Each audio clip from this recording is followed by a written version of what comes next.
Hi hello എല്ലാവർക്കും അന്നപൂർണേശ്വരി ചാനലിലേക്ക് സ്വാഗതം. ഞാനിന്ന് ഉണ്ടാക്കാൻ പോകുന്നത് ഉരുളക്കിഴങ്ങ് ചേന ഒഴിച്ചു കറിയാണ്. അതിന് വേണ്ട ഇൻഗ്രീഡിയൻസ് ഇത് 1/4 കിലോ ഉരുളക്കിഴങ്ങ് ഇതേപോലെ കഷ്ണങ്ങളായി മുറിച്ചത്, 1/4 കിലോ ചേന ഇതേപോലെ കഷ്ണങ്ങളായി മുറിച്ചത്, 5 വറ്റൽമുളക്, ഇത് 1/4 ടീസ്പൂൺ ഉലുവ, ഇത് 1 ടീസ്പൂൺ കടുക്, 3 മീഡിയം സൈസ് തക്കാളി ഇതേപോലെ സ്ലൈസ് ചെയ്തത്, വെളിച്ചെണ്ണ, ഉപ്പ്, കറിവേപ്പില, ഇത് 1.5 ടീസ്പൂൺ മുളക് പൊടി, 2 ടീസ്പൂൺ മല്ലിപ്പൊടി, 3/4 ടീസ്പൂൺ മഞ്ഞൾപ്പൊടി, ഒരു നാളികേരം അരച്ച് ഇതാക്കി അതിലേക്ക് 1 ടീസ്പൂൺ പെരിഞ്ചീരകം, 2 കുടം വെളുത്തുള്ളി, 2 വലിയ കഷ്ണം പട്ട, 5-6 കറാമ്പൂ, 2 ഏലക്കായി, 1 ടീസ്പൂൺ കുരുമുളക്, ഇതെല്ലാം കൂടി അരച്ചതാണ്. നമുക്ക് പ്രിപ്പറേഷനിലേക്ക് പോകും. കുക്കറിലേക്ക് ചേന കഷ്ണങ്ങൾ ഇട്ടിട്ടുണ്ട്. നമുക്ക് ഉരുളക്കിഴങ്ങിടാം. നമുക്ക് മുളക് പൊടി, മല്ലിപ്പൊടി, മഞ്ഞൾപ്പൊടി ഇടാം.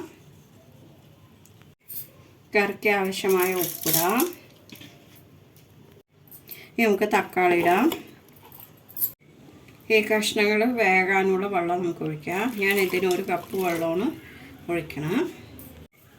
കുക്കർ മൂടിയിട്ട് 2 വിസിൽ വരുന്നവരെ നമുക്ക് വെയിറ്റ് ചെയ്യാം. കുക്കറിന് ചീഞ്ചട്ടിയിലേക്ക് ചേനയും ഉരുളക്കിഴങ്ങും വെന്തിട്ടുണ്ട്, അത് മാറ്റിയിട്ടുണ്ട്.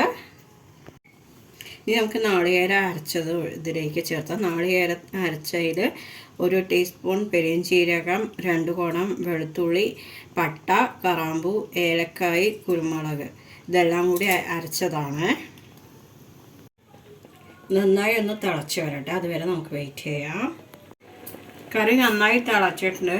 ഇപ്പോൾ നമുക്ക് ഉപ്പ് വേണോ മുളക് വേണോ എന്നുള്ളത് നമ്മൾ നോക്കുക. അതുപോലെ കുരുമുളക് ചേർത്തുന്നത് കുട്ടികളുള്ള വീടുകളാണെങ്കിൽ കുറയ്ക്കുകയൊക്കെ ചെയ്യാം. അതുപോലെ മുളക് പൊടി ചിലവർക്ക് കുരുമുളക് ഭയങ്കര ഇഷ്ടമായിരിക്കും. അപ്പോൾ മുളക് പൊടി കുറയ്ക്കുക, എന്നിട്ട് കുരുമുളക് കൂട്ടുക. അല്ലെങ്കിൽ മുളക് പൊടി കൂടുതൽ ഇഷ്ടമുള്ളവർക്ക് കുരുമുളക് കുറച്ച് അങ്ങനെ വേണമെങ്കിൽ ചെയ്യാം. ഇത് നമുക്ക് ഓഫ് ചെയ്യാം. ഇനി അടുത്ത് താളിക്കാം. ചീഞ്ചട്ടിയിൽ എണ്ണ ചൂടായിട്ട് നമുക്ക് ആദ്യം ഉലുവ ഇടാം. അതൊന്ന് ചെറുതായി മൂക്കട്ടെ. നമുക്കിനി കടുക് ഇടാം. അതൊന്ന് പൊട്ടട്ടെ. നമുക്കിനി കറിവേപ്പില ഇടാം. അതൊന്ന് ചെറുതായി മൂക്കാം. ഇനി നമുക്ക് വറ്റൽമുളക് ഇടാം. അതൊന്ന് ചെറുതായി മൂക്കാം. ഇനി നമുക്ക് കറി ഇതിലേക്ക് ഒഴിക്കാം. ഇത് നമുക്ക് ഓഫ് ചെയ്യാം. നമുക്ക് താളിച്ചത് കറിയിലേക്ക് ഒഴിക്കാം.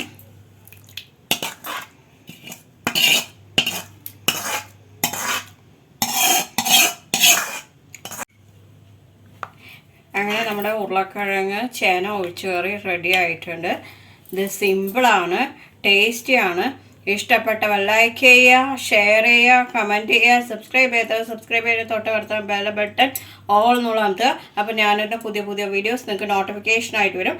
എല്ലാവർക്കും ഗുഡ് ബൈ.